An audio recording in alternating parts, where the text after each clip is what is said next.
Hello there, hope you're all doing very well indeed. For this video, we're going to do something of a studio session deep dive on a song that was on the LP that we made last year. And the reason why I thought it might be relevant to some people is because, as many of us are aware, as musicians nowadays, we have to be fairly multifaceted in our skill set. So it's not just enough to write songs and practice your instrument. You also have to be business minded and have some PR acumen, and also music production skills are a big thing, even if they're just very basic, which mine certainly are. So I'd consider myself a hobbyist music producer. So we're going to see hopefully a bit of that and some of the things that I might do on a track in this video. It's by no means supposed to be a comprehensive or particularly educational thing, because I don't know, I've never had any kind of training in this type of stuff, but some things I've picked up that seem to work for me might be of interest. So without further ado, let's jump into a studio session and have a look at what we've got. Right, so the first thing to note, I use a program called Reaper, which is sort of renowned for being quite malleable and quite versatile as far as using different plugins and effects and things like that. And you can get it for free, essentially, or pay a small license fee. So what I've got here, let's see. This is actually the first time I've opened up this session since I finished mixing the album last year. It's a song called originally Purple Nurple and later called Rusted Mirror.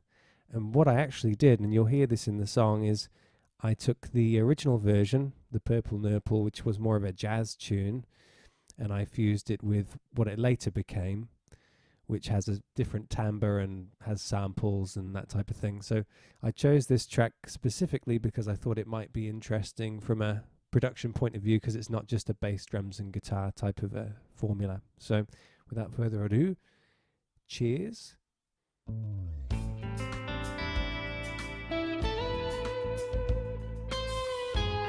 Okay, so for the front part of this track, it's a bit more of a traditional instrumentation. So we do have guitar, bass and drums essentially. So I'll start off by talking about the drums.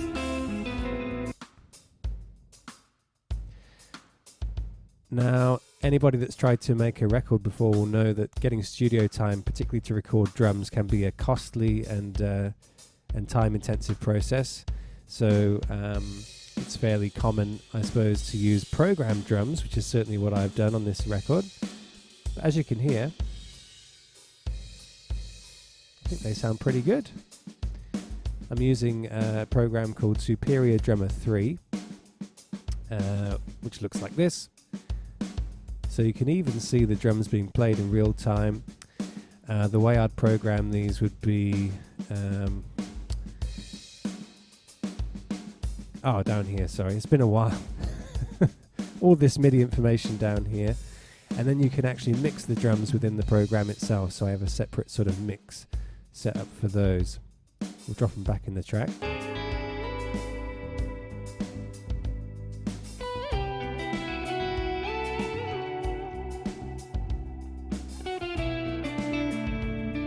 Alright, so for bass,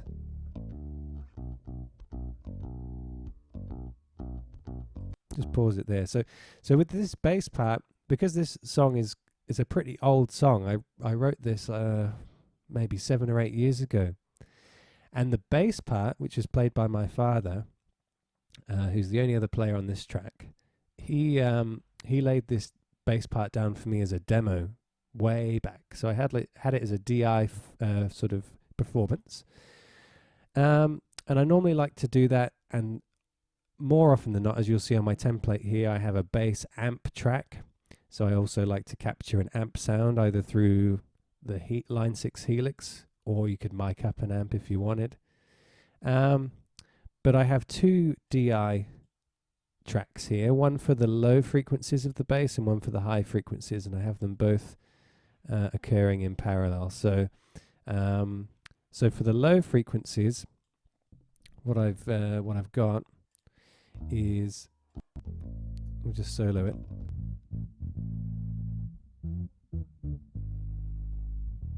Now, if you've got headphones on or something, you'll be able to hear.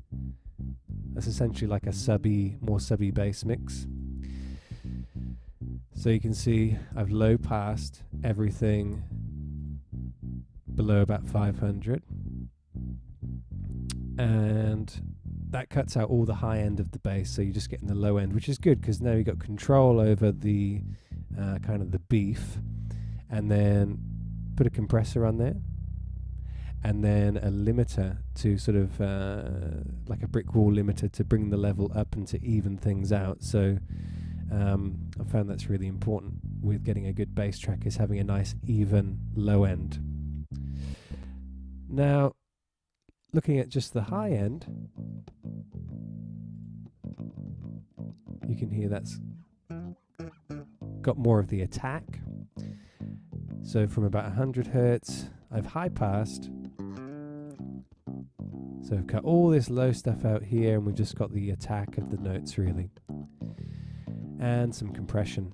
No limiter on here because I think you want to have a bit more dynamics in this part, because you're getting more of a sense of the performance in the attack of those notes.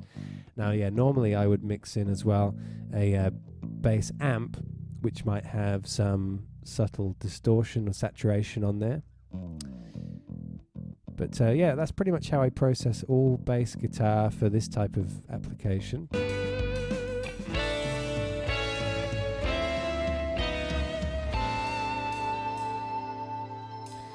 Alright, and just very quickly, there's not much to look at with the guitars. So these guitars I tracked with the Line 6 Helix. So let me think. This one.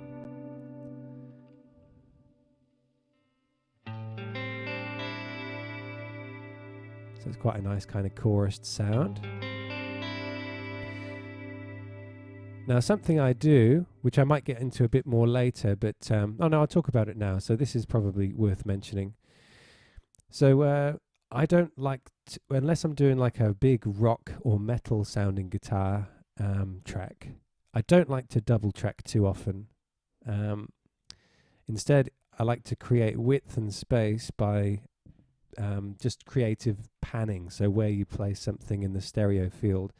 So what I tend to do with a guitar like this is I'll have this panned over to the left, so about 59% to the left, and then I'll send that track into a reverb channel, which is here. So the point being, I have the guitar on the left side panned to a reverb panned over to the right side, which creates a sense of space and width with that one instrument rather than having another guitar panned over the other way. It's a pretty common trick I think people use.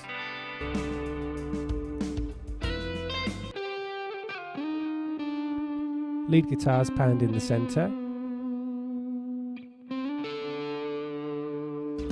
I think played through a Marshall kind of sounding amp in the SG. And one thing I did do here, let's see.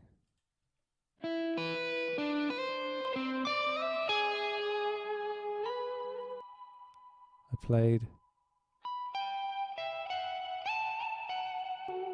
a subtle high octave on the guitar there, just to give that a bit more of a haunting kind of a sound for that melody.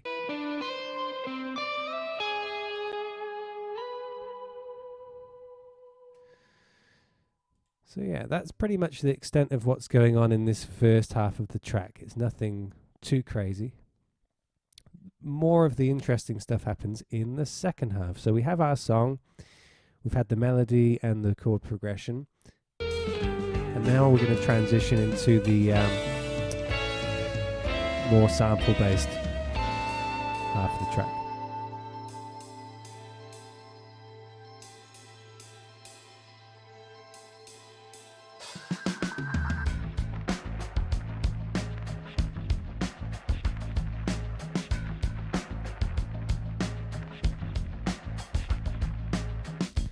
Now that's the same bass line, same bass performance actually that I've chopped up, and same groove, but totally different timbre. So yeah, the shift is very much more so in a textural way. I have a separate track of Superior Drummer running with a totally different drum mix. It's much drier. And I've also programmed the drums to sound less human at this point. It's more like it's sampled like on a Portishead record or something like that. In addition to that, so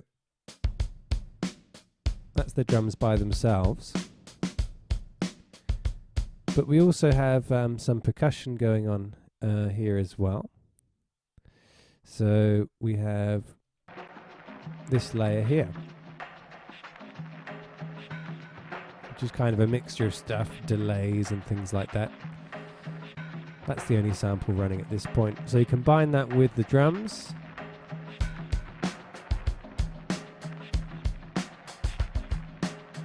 And it gives it that slightly lo-fi kind of edgy quality.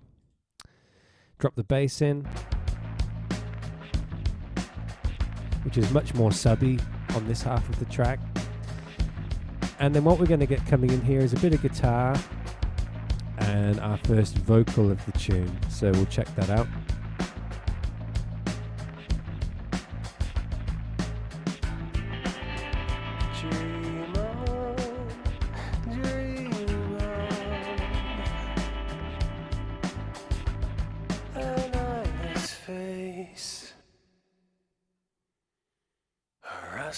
Mirror. So for the vocals here, I've done a technique that I use quite a lot. Now, because I'm not really a singer, I don't have much range as far as texture in my voice. Like, it's pretty much just what comes out is what comes out. So I experiment a bit in recording with some effects, mostly saturation and EQ and stuff like that. And one of the things I do quite commonly is this kind of telephone EQ mid-rangey kind of a thing. So we'll see how I achieved that. Gosh, there's a couple of plugins here. So the first thing I've got is some saturation. Just a subtle amount. We've got an EQ here, which is kind of pushing 2K and cutting everything, all the low end. We've got another EQ, which I think is just taming some of the high-end harshness of like the sibilance. You could use a de-esser for that as well, but I didn't in this case. What else have we got? I've got a different kind of compressor here. This is more what you'd call like a character compressor, whereas the compression that I used before on, say, the bass is fairly transparent. This Klanghelm DCA thing, it's a DC1A, I should say, is does impart some tonal color onto the signal, and I've got it set fairly extreme. Got some reverb on there. I like this Valhalla vintage verb. I use it pretty much exclusively. And then I've also got an ozone imager on here.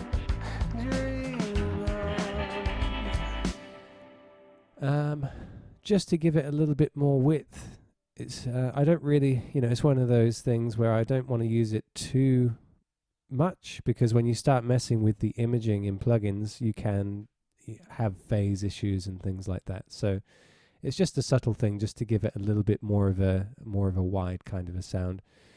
And essentially what I'm trying to mimic there is the sound of a bullet mic, like a harmonica microphone, which is actually something that I'm going to be starting to use live from the next gig onwards, because I want to get this vocal effect live as well. Anyway, so that's what I'm doing with the vocal, the lead vocal. What other goodies do we have coming up? Let's have a look.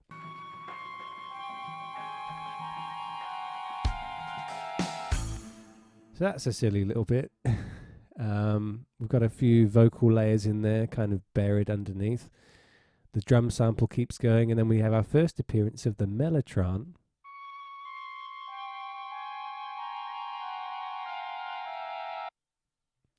So a little bit spooky sounding. Me being into the 70s and late 60s, 70s prog rock stuff, obviously mellotron is a pretty big part of that tonal palette.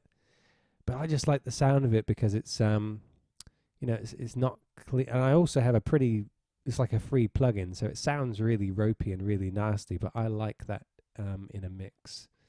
And it really adds to a mood like this, I think. All right, we're going to get our first instance of some kind of vocal harmonies on this track. This track does quite a lot of different things. So we have this.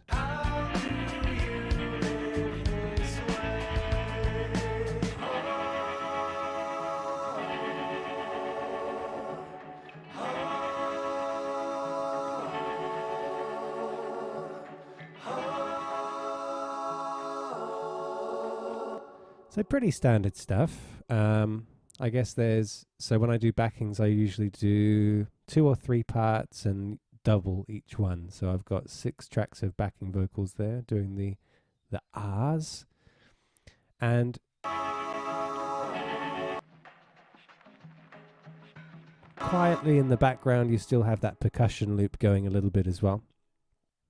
Okay, now we get to the middle section, which is where we have a few other elements kind of happening here. As in the best detective novel, the crime is never done. Some crises always remain. We are in a situation like borders fading of the map and territory. Borders say, but nothing more remains but fragments of the map scattered throughout the space of the world. Now we must insert. All right, so it's really back to that groove again, but there's quite a lot of layers happening here, and some of them are subtle and some of them are not. So one interesting thing I did, this is our first little bit of proper analog recording.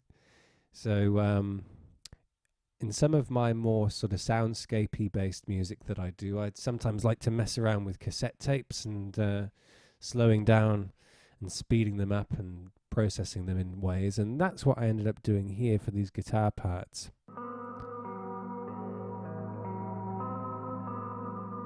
So that tape warble effect, that's the real deal, even though you can get plugins to do that nowadays. And then we get the high one.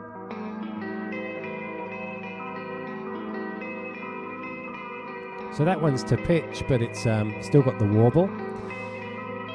And then onwards a bit, we get sort of a high one.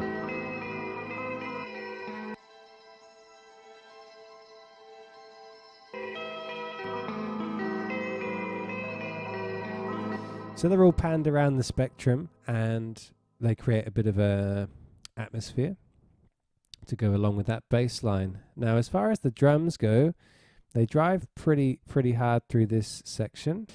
One of the things I added in here was this little clock ticking.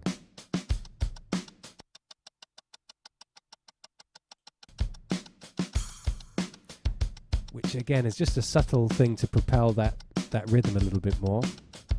Now we must insert the phrase and say there is nothing left but a map. In other words, the virtual app. And that old bloke talking there, that's a guy called Baudrillard. And I apologise for that. I did philosophy as my undergraduate degree, so that's some of my my other nerdisms coming in there. All right, so you get once again that section kind of opens up to something kind of textural, which I enjoyed to do. There's also this guy.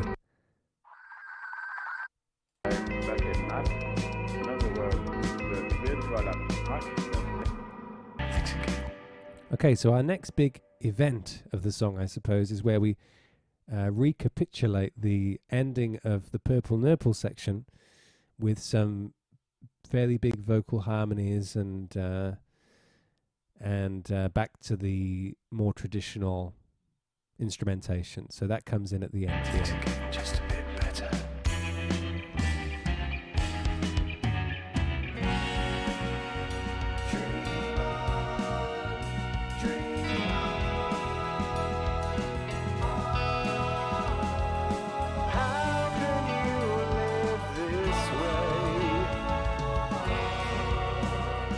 All right, so we'll quickly break this down. Back to our original drum mix. Sticking with the kind of more subby bass mix for some consistency.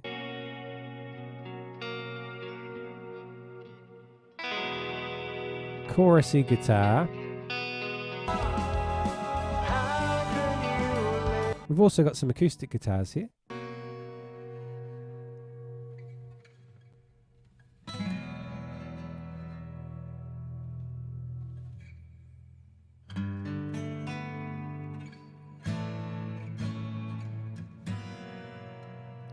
So it sounds like I mic'd it up, not very well, mind you, and double tracked it. I can't remember even recording that, so I can't tell you much more than that. What else have we got here? We got some Mellotron making another appearance.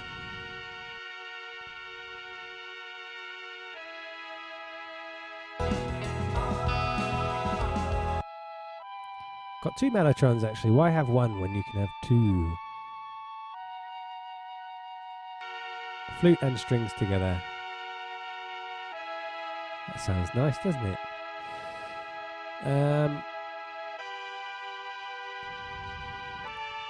Oh, you know what?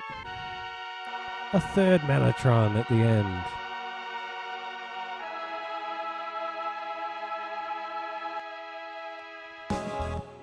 I really like Mellotron. And I guess lastly is this whole vocal section here. Because I'm not really a vocalist, as we've determined already, there's quite a bit of chopping and changing and different tracks and stuff like that here to get the effect. But let's have a listen to the vocals isolated. Dream on, dream on. How can you live this way? Dream on, dream on. How can you live this way? So that's what that sounds like. So I have a bit of a call and response between the big angelic harmonies, and then we have that lo-fi vocal doing the response. And that's essentially how the track ends. So what I'm hoping that little deep dive demonstrated was that there's a lot you can do as a home-based producer or musician with a relatively small setup. Most of the plugins I'm using here are free or very inexpensive, maybe with the exception of Superior Drummer, but there are a lot of inexpensive options out there for drum programming and samples at the moment, and it's well worth looking into. There's a bit of a learning curve with all of this stuff, obviously, and I'm still very much learning and trying to improve, but I will say that this album, the self-titled DWG album from last year, I still, I don't cringe when I listen to it, and it's been nearly a year since I finished it, so that's a good indication that I probably spent enough time on it. I think the key is not to rush, particularly your mixes and your productions, and allow yourself to try and be creative, but also be able to separate yourself and listen as a listener, and put your ego aside, and try and do what's best for the song within the context of a mix. If you can do that, you'll save yourself a lot of money, particularly if you're sort of a solo artist or songwriter like myself. So anyway, hopefully that was of interest to you, and if you like it, let me know, because I maybe will do some similar stuff with some other types of tracks in the future. So in the meantime, take care and cheers.